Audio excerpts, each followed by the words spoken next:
Hello everyone, आप देख रहे हैं नेक्स्ट 9 लाइव और मैं हूं आपके साथ अंकिता मिश्रा। ईशा देओल और भरत तख्तानी का बीते दिन तलाक हुआ। तलाक के बाद दोनों ने ये फैसला लिया कि अपने बच्चों का खर्च अलग अलग मिल बांट करके वो पूरा करेंगे। लेकिन इससे बीच में भरत तख्तानी के बारे में तो सभी को पता है, एक जाने माने बिजनेसमैन है और चूड़ियों का बिजनेस है और साथ ही लाखों करोड़ों रुपए की संपत्ति है। लेकिन बात करते हैं ईशा देओल की।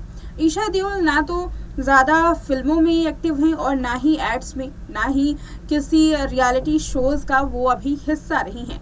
हालांकि दावा ये किया जा रहा है कि डाइवोर्स के बाद अब वो अपनी इंडस्ट्री में फिर से काम करने की कोशिश करेंगे, फिर से एक्टिंग में वो हाथ आजमाने की कोशिश करेंगी।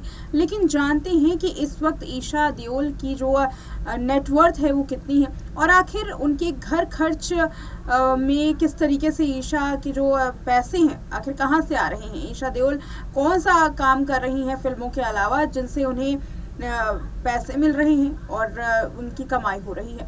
ये रिपोर्ट देखिए जिसमें ईशा देओल के घर खर्च के बारे में बताया है कि आखिर ईशा देओल की नेटवर्थ कितनी है और साथ ही ये सालाना नेटवर्थ जो है वो किसके जरिए है, क्या है उनकी कमाई का असली जरिया। ईशा देओल ने भरत तख्तानी के साथ तलाक लेने के बाद अब बेटियों के साथ अलग रहने का फैसला किया है। वो बेटियों के साथ अलग रहती हैं। ऐसे में सवाल ये बनता है कि आखिर ईशा देओल का घर खर्च कैसे चलता है। तो चलिए जानते हैं कि आखिर ईशा देओल के घर खर्च को चलाने के पीछे सबसे बड़ी कमाई का स्रोत क्या है और कितनी है ईशा की नेटवर्थ।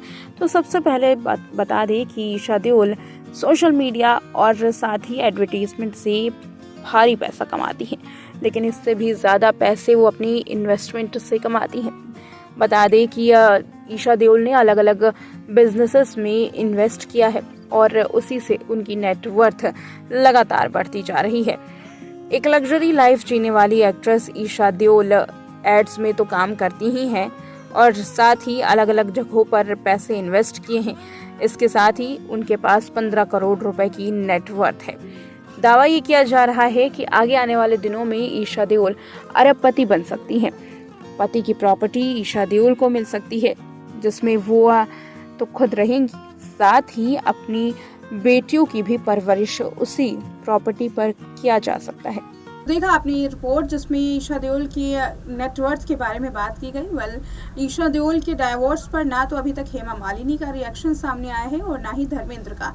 इंतजार है इन दोनों के रिएक्शन का। देखना ये है कि कब ये दोनों अपनी बेटी को लेकर के कोई बात कहते हैं या फिर हो सकता है कि पब्लिकली देओल फैमिली या फिर हेमा इस बात को शेयर ना भी करे। लेकिन जिस तरीके से देओल फैमिली में हालात इस वक्त चल रहे हैं वो काफ़ी ज़्यादा हैरान कर देने वाले हैं। एक और जहां ईशा देओल का डाइवोर्स हुआ, वहीं दूसरी ओर सनी देओल की हाल में तस्वीर सामने आई जिसमें सनी देओल मनाली में अपने परिवार के साथ जश्न मनाते हुए दिखे। इस तस्वीर के सामने आने के बाद सनी देओल को काफ़ी ट्रोलिंग का सामना करना पड़ा था और साथ ही धर्मेंद्र के झूठ का भी पर्दाफाश हुआ। लोगों ने इस तरीके के भी कमेंट किए। लोगों का कहना था कि धर्मेंद्र जिस तरीके से परिवार को एकजुट रखने की कोशिश करते हैं, कैमरे के सामने ये दिखाने की कोशिश करते हैं, असल मायनों में कैमरे के पीछे कुछ और ही हाल इस परिवार का है।